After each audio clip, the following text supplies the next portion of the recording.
Hello and welcome to the Cryptocurrency News channel.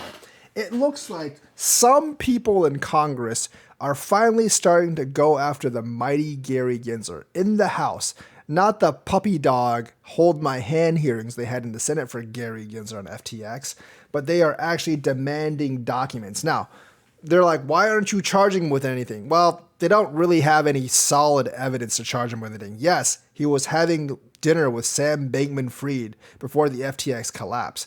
But that's not really enough information or really any evidence to charge him with anything. Now, these guys are actually demanding documents from that time, and they've made a request for documents, and Gary Gensler has to reply in 2 weeks. Now, the thing is, I'm not really sure if they're just doing this for show to look good in front of us, or if they're actually taking this seriously and actually asking him for documents.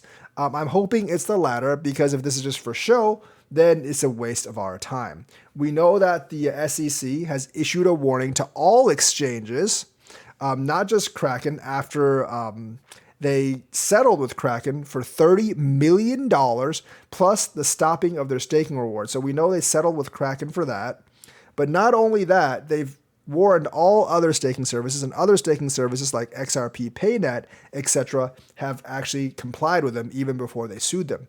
It seems like Coinbase is continuing their staking services without registering, and they might actually take on the SEC. And that's what we need. We need more organizations with balls and money to take on the SEC, because I do not believe the SEC would actually win all these legal fights. They already suffered a little bit of a blow when the LBRY case judge said his ruling does not apply to secondary markets.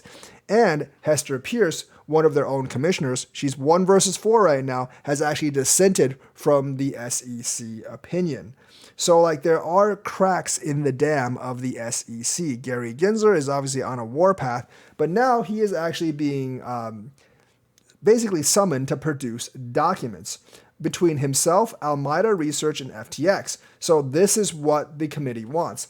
All records and communications between and among any employee in the SEC's Department of Enforcement, including but not limited to Gerber S. Grewal, for the period of time of November 2nd, 2022 to February 9th, 2023. November 2nd was right before FTX fell apart, and February 9th it's kind of like the tie-up, which is actually February 9th is actually the day they issued this letter, basically, or the day before they issued this letter, referring to or relating to charges filed against SBF, all records and communications between and among any employee in the office of the chair, including but not limited to Gensler himself, for the period of the time between November 2nd and February 9th. So if there were any insider dealings saying hey, we'll get your son out of this if you do this for us, that will actually be exposed.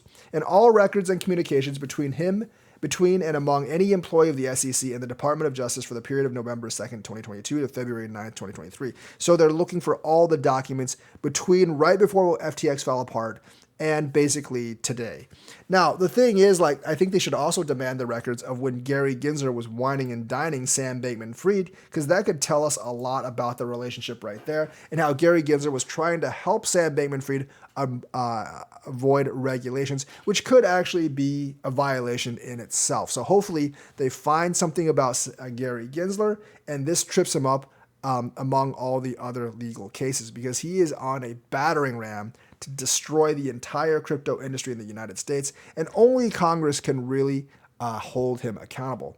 So while I don't like a lot of the other things that the House Financial Committee is doing, this one I definitely want them to actually succeed on. I want them to put pressure on Gary Gensler and show that Gary Gensler can't just ignore all court rulings and he's not above the law.